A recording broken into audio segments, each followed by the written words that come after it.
is there a visual of the environment? Like, what does everyone look like? What did the Soul Council look like? Yeah, it's kind of wild because there are certain things where you're like, am I just being influenced by like what I read or like what I see in movies? And then other stuff you're just like, I don't know. This is not what. Well, I don't think that's invalid though. Like, if you ever watch the movie Contact with Jodie Foster, she ends up on like, I don't know, she's like in fucking Mars or something, and the aliens come to her. You know, they always come to you in the form of something that you know. So it's familiar, it feels safe, you understand it.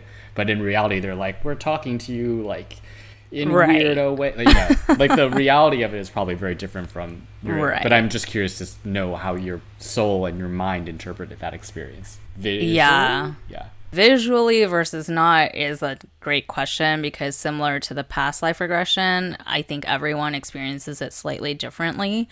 And it is similar to psychedelics in that everyone experiences it differently there too.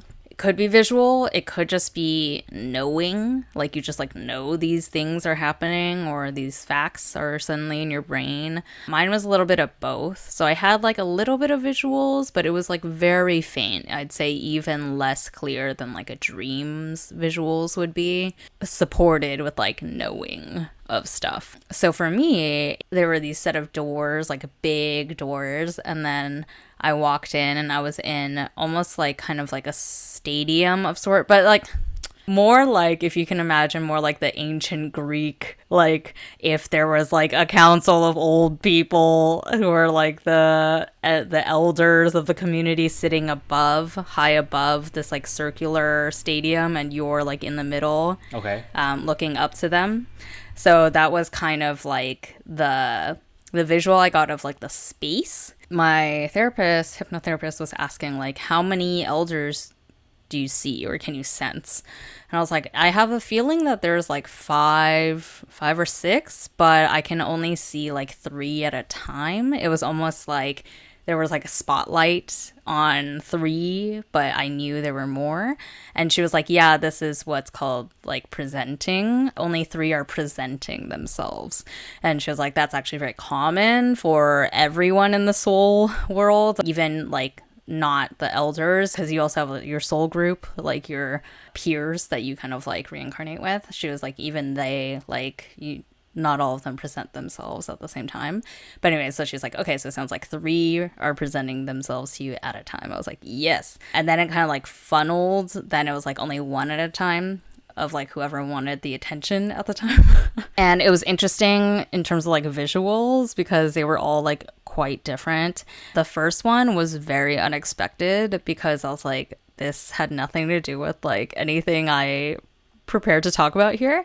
And this is getting 1000x woo now, so you better cut out, bitch, if you're not interested.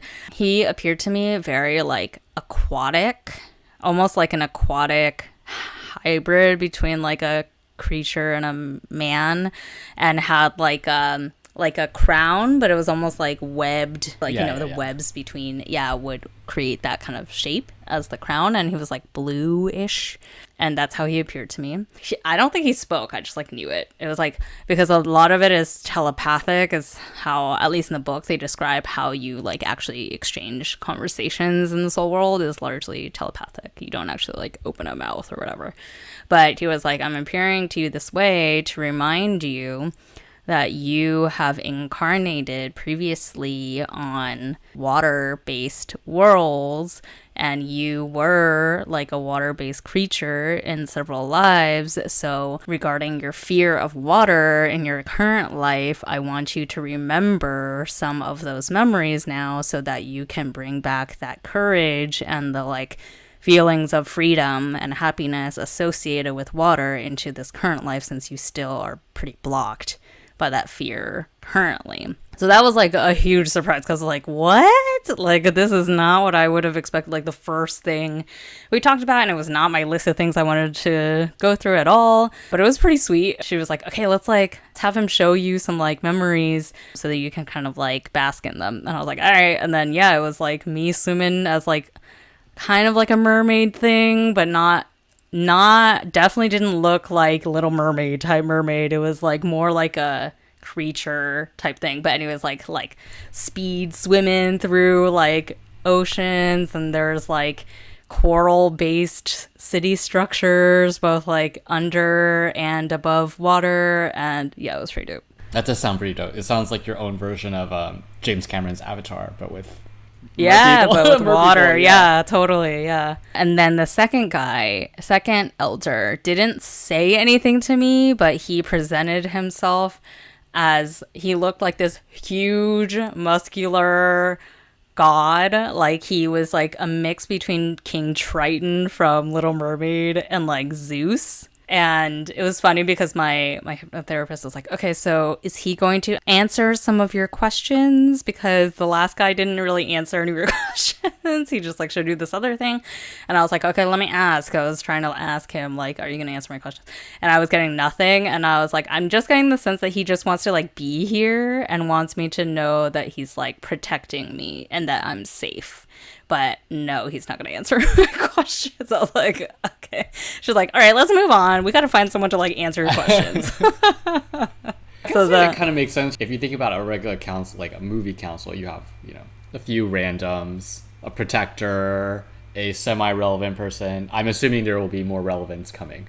Yeah, so I actually only had one more counsel elder who showed themselves to me, but she answered all of my questions.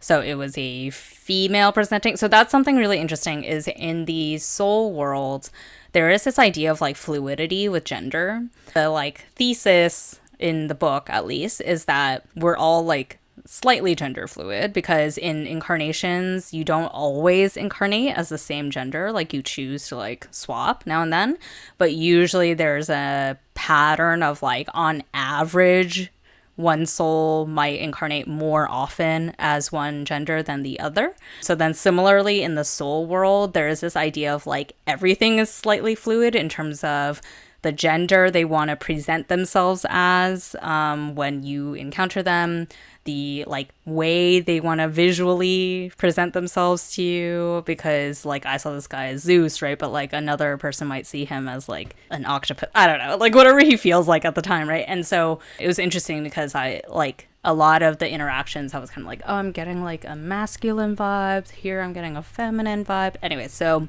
the third elder was a feminine presenting entity, and I was getting like goddess, like beautiful goddess feels, and her name was Aphrodite, at least how she presented to me. And yeah, she answered all my questions. Did she answer a lot of love relationship related questions? No, she just answered all my like actual questions, like my list of questions. It's not necessarily the same for every person of like who decides to answer what. Sure. And just in this case she was the only person who was answering any of my questions. As long as the questions were answered.